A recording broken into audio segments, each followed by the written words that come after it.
হয় তিনটে জিনিস দিয়ে। যেমন বালি, সিমেন্ট আর ইট দিয়ে একটা দেওয়াল তৈরি হয়, তেমনি তিনটে জিনিস দিয়ে ভগবান তৈরি হয়, সৎ, চিত আর আনন্দ। এই শব্দগুলো একটু শুধু শুনে রাখুন, মানে বুঝতে সারা জীবন লেগে যাবে। সৎ মানে সত্তা, চিত মানে চৈতন্য, আর আনন্দ মানে নির্ভেজাল সুখ। যে আনন্দ কোনো নিরানন্দের কারণ হতে পারে না।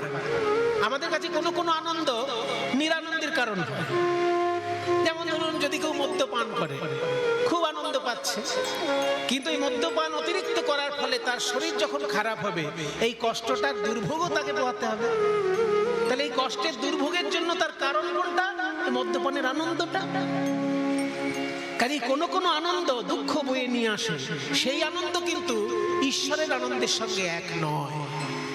যে আনন্দ আপনাকে কখনো দুঃখ দিতেই পারে না, যেমন কীর্তন শোনার আনন্দ, কীর্তন শোনার যে আনন্দ, সেটা কোনোদিন দুঃখ দিতে পারে আপনাকে? ভাগবত কথা শোনার যে আনন্দ, সে কোনোদিন দুঃখ দিতে পারে? এই আনন্দ কখনো দুঃখ দিতেই পারে না, এটা নির্মল আনন্দ। ওই জন্য এই আনন্দটা ভগবানের অংশ। ভগবানের তিনটে অংশ, সৎ, চিত, আনন্দ। তার মধ্যে আনন্দ অংশটা যখন নারী রূপ ধারণ করলো, তারই নাম রাধারানী।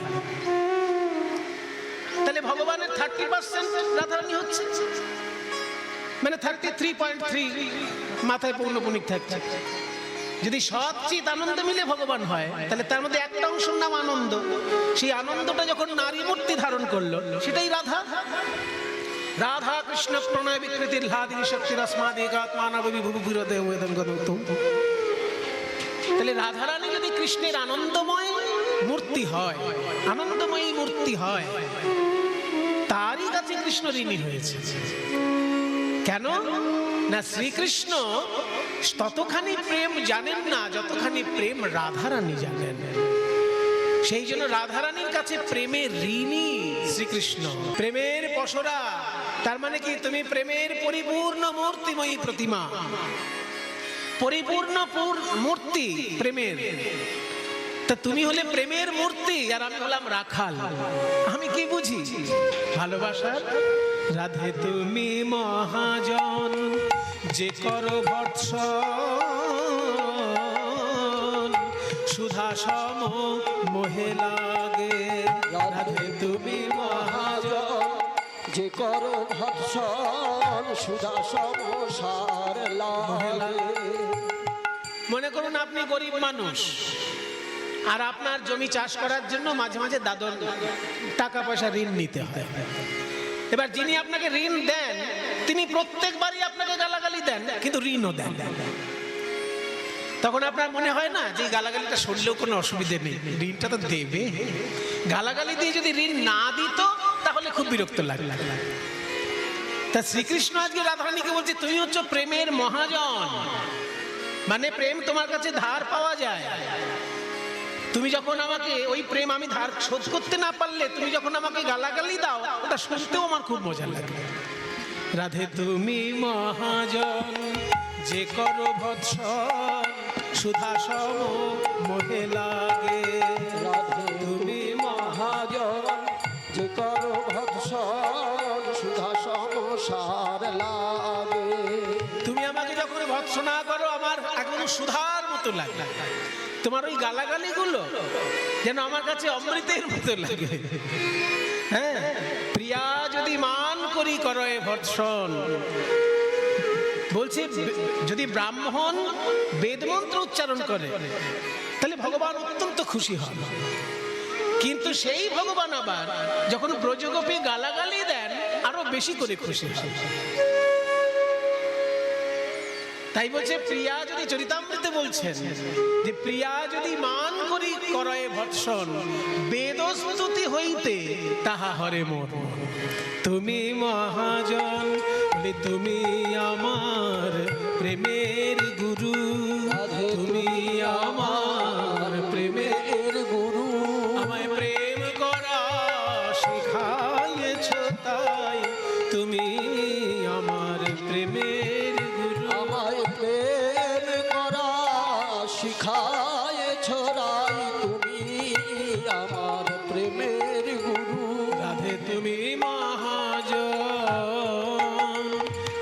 তুমি মহাজন, যে করো ভৎসন সুধা সম মোহে লাগে। রাধে তুমি মহাজন, যে করো ভৎসন সুধা সম মোহে লাগে। তুমি তোমাকে প্রীতি শিখিয়েছো, তাই তুমি আমার মহাজন। আমি তোমার ধার শোধ করতে পারি না বলে তুমি যখন গাল দাও সেটা যেন আরো মিষ্টি লাগে। প্রীতি রভস হয়ে আগে, তবে আমি কিন্তু শোধ করার চেষ্টা করেছি। আমি সে চেষ্টা করেছি, পারিনি। শোধিব শোধিব মনেতে ভাবিলাম, ঋণী হইলাম বন্ধক, আমি বাধা পড়ে গেলাম, আমি বদ্ধ হয়ে গেলাম ঋণে, কিন্তু সেই ঋণ আমার শোধ করা হলো না। আমি শোধিব শোধিব মনেতে ভাবিলাম, বন্দী হইলাম ঋণে। আমি শুধিব শুধিব মনেতে ভাবিলাম, বন্দী হইলাম ঋণে। আহা কান্ত কহে কানু, কান্ত কহে কানু, তুমি গৌর হইলে। ওই কান্ত কহে কানু, তুমি গৌর হইলে। সেদিন খালাস পাইবে ঋণে। ওই কান্ত কহে কানু, গৌর হইলে খালাস পাইবে ঋণে। সেদিন ঋণের খালাস হবে, সেদিন তুমি খালাস হবে। যেদিন গৌর হয়ে নদিয়ায় যাবে, সেদিন ঋণের খালাস পাবে। গৌর হয়ে নদিয়ায় যাবে, সেদিন ঋণের খালাস হবে। যেদিন গৌর হয়ে নদিয়ায় যাবে, নদিয়ায় যাবে। প্রেম ঋণ শোধ করার উপায়টা কেমন দেখুন। আপনি ধার নিয়েছেন 100 টাকা, আপনি আমাকে ধার শোধ করবেন কি করে? 100 টাকাই দেবেন, তাই তো? আপনি বিয়েতে যে সোনার আংটি পেয়েছেন সেটা তো দেবেন না, সেটা কখনো দেয় কেউ? আপনার বিয়েতে শ্বশুর বাড়ি থেকে আশীর্বাদের সময় যে সোনার আংটিটা পেয়েছেন সেটা কখনো ধার হিসেবে শোধ করবেন কি? বাড়ি ছেড়ে পালিয়ে যাবেন তবুও ধার হিসেবে ওটা শোধ করবেন, এটাই তো করেন লোক। কিন্তু গোপীগণ বলছে, কৃষ্ণ আমাদের প্রেম ঋণ যদি তোমাকে শোধ করতে হয়, আমাদের কাছে শোধ করতে হবে না। তুমি হতভাগ্য কলিজীবকে যদি তোমার এই হৃদয়ের প্রেম দান করতে পারো, সেদিনকে তোমার ঋণ শোধ হবে। হরি বল, হরি বল। তাহলে ভগবানের ক্ষেত্রে সেটা হলো না, যে ভগবানকে ধ্যানে পাওয়া যায় না, মন্ত্রে পাওয়া যায় না, জাগজকে পাওয়া যায় না, সব সময় তিনি আমাদের চোখের আড়ালে আড়ালে থাকেন। তিনি নিজে নেমে এসে আমাদেরকে প্রেম বিতরণ করছেন। কেন? ঋণ শোধ করছেন। ঋণ করেছেন ব্রজ গোপীর কাছে আর ফেরত দিচ্ছেন সাধারণ মানুষের কাছে। এইটাই হচ্ছে কলিযুগের ভাগ্য।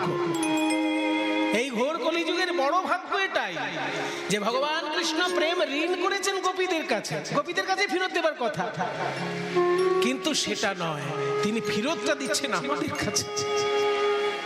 গোপীরা যেমন হা কৃষ্ণ বলে অজস্র অশ্রুধারায় ভেসে কেঁদে কেঁদে বেড়াতো, সেই ঋণটা শোধ করছেন ভগবান গৌরাঙ্গ রূপ ধারণ করে হা কৃষ্ণ বলে কেঁদে কেঁদে আমাদের কাছে তিনি নয়নের জলে ভাসছেন।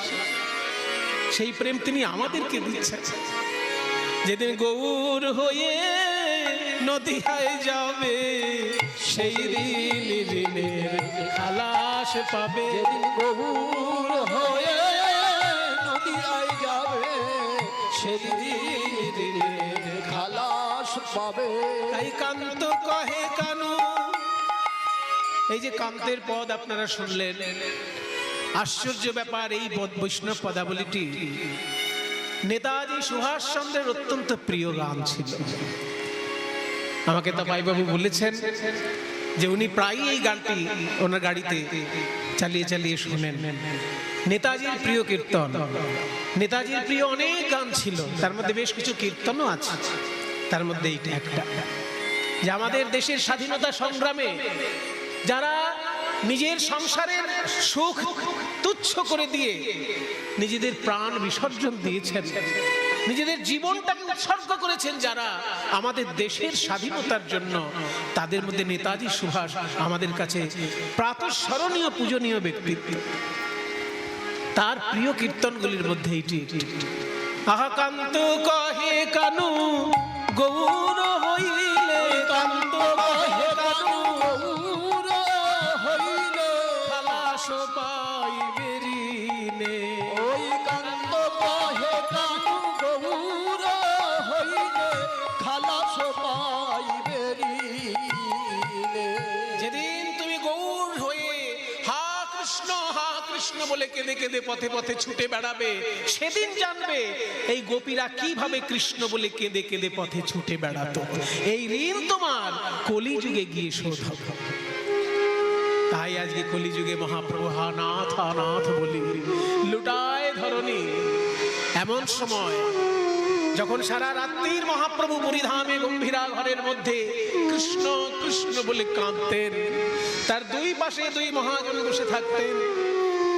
একজন হচ্ছেন রামানন্দ রায়, আর একজন হচ্ছেন স্বরূপ দামোদর। বৃন্দাবনে যেমন রাধারানীর দুই দিকে থাকতো দুই প্রিয় সখী ললিতা আর বিশাখা, সেই ললিতা বিশাখাই কলিযুগে রামানন্দ রায় আর স্বরূপ দামোদর। তাদের কাছে কৃষ্ণ বিরহে মহাপ্রভু কাঁদছে। কাঁদিয়া রজনী পোহায়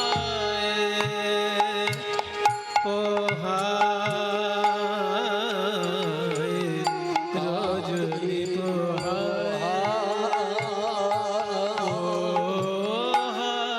কাঁদিয়া রজনী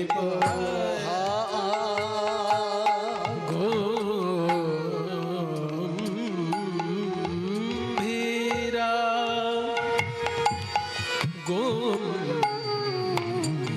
গম্ভীরা গম্ভীরা ভিতরে গোরারায় গোরারায় গম্ভীরা ভিতরে ভিতরে গোরারায় গোরারায় গম্ভীরা ভিতরে গোরারায়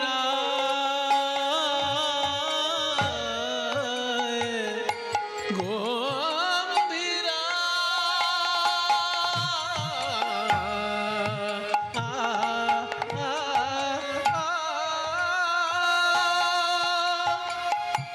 গম্ভীরা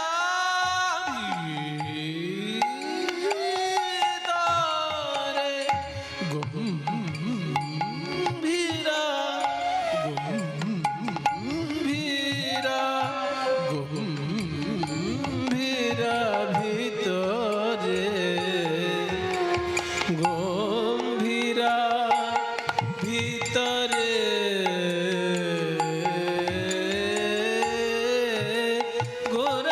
গোরারায় গোরারায় চণ্ডীদাস বিদ্যাপতি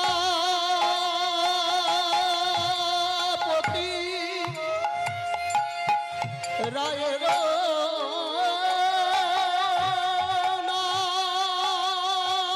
নাটক গীতি করণামৃত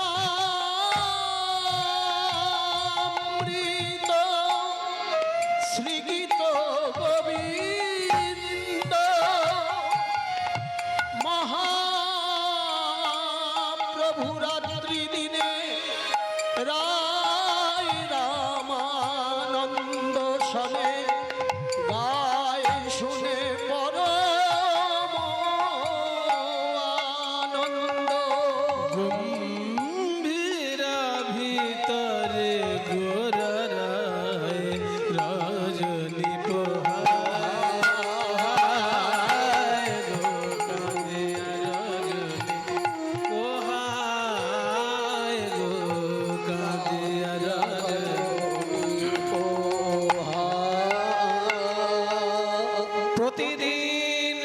রাত্রি এইভাবে মহাপ্রভু কাঁদেন।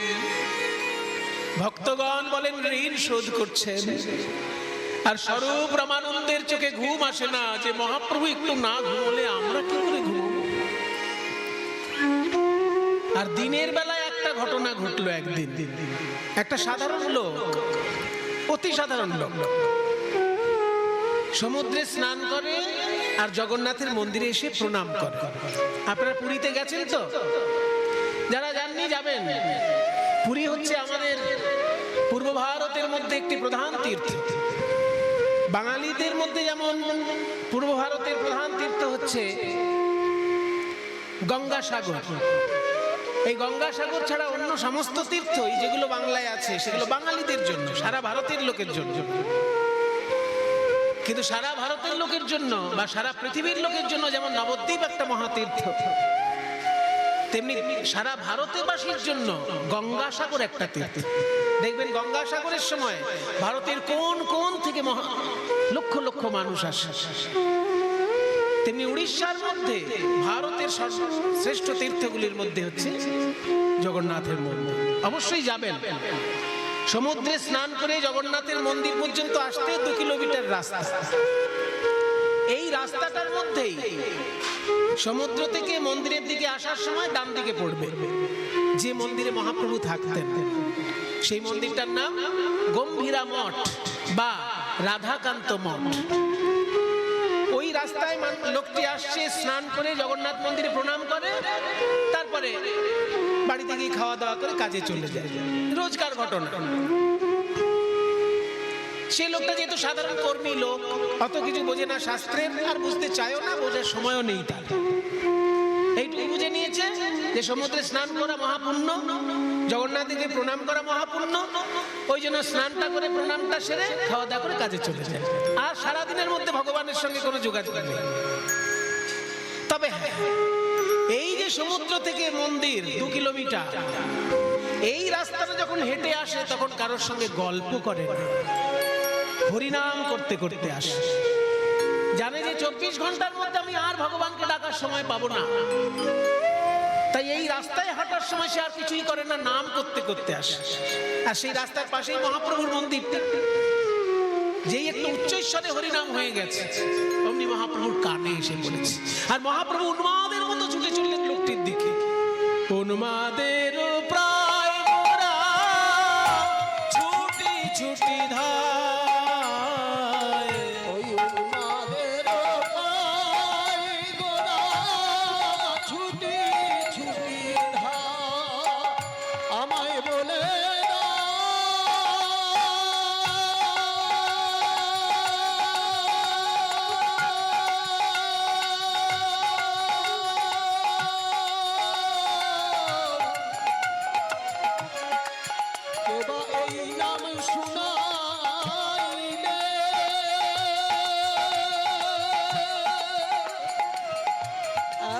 মধুর মধুর মধুর করে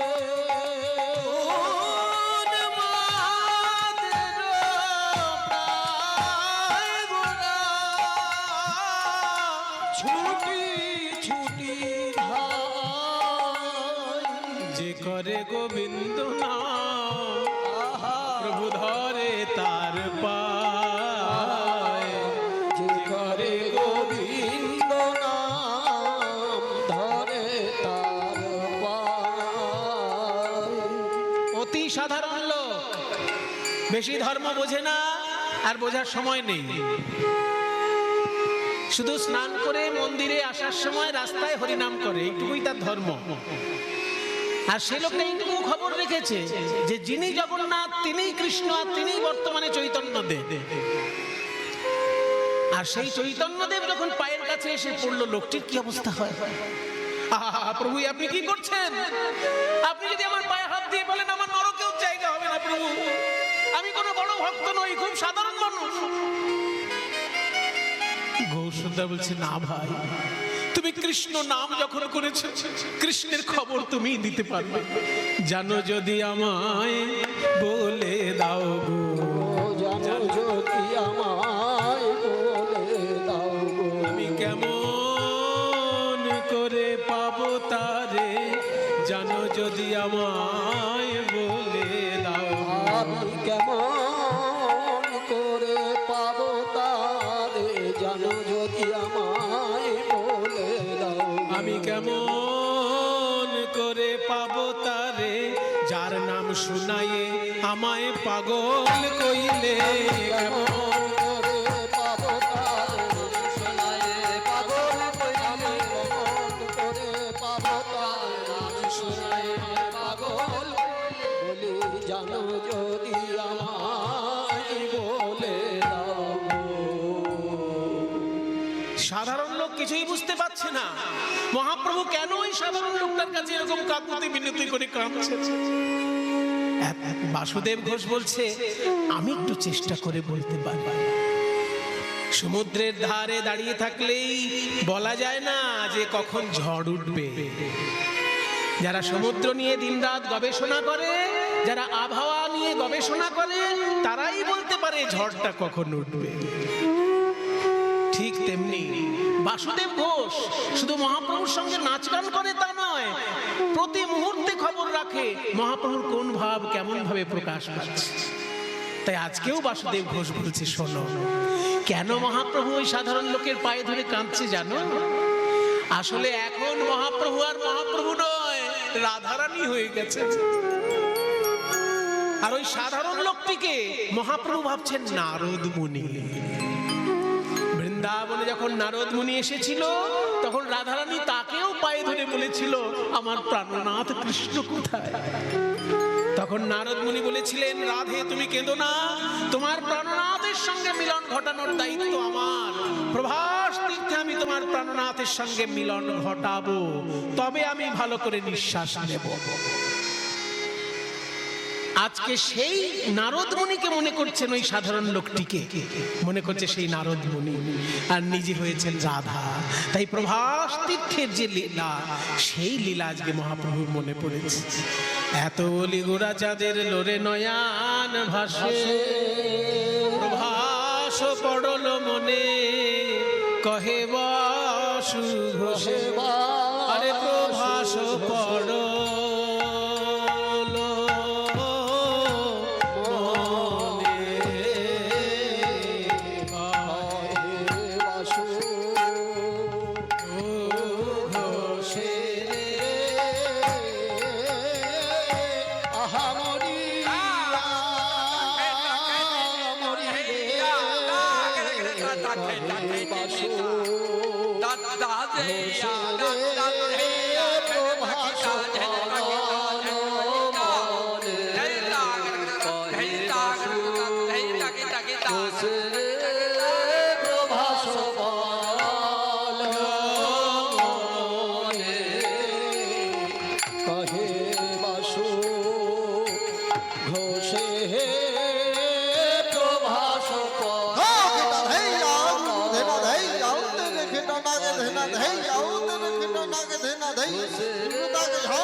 ঘোষে প্রভাস পড়ল মনে ঘোষরে প্রভাস পড়ল মনে কহে বাসু ঘোষরে রে প্রভাস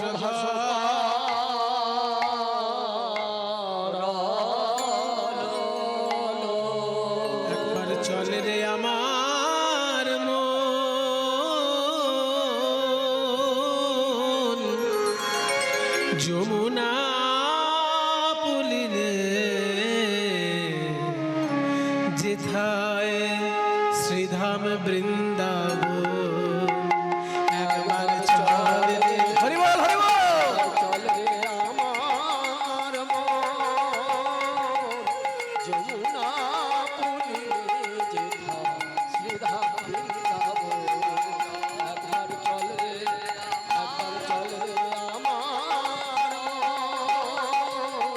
যমুনা পুলিনে যেথা শ্রীধাম বৃন্দাবন সেথা শ্যাম গিরিধারী শ্যাম নয়নাভিরাম গোপী প্রাণরাম যথা শ্যাম গিরিধারী শ্যাম গোপী প্রাণারাম নয়নাভিরা যথা শ্যাম কুন্দ রাধা কুন্দ শ্যাম কুন্দ রাধা কুন্দ যথা শ্যাম কুন্দ রাধা কুন্দ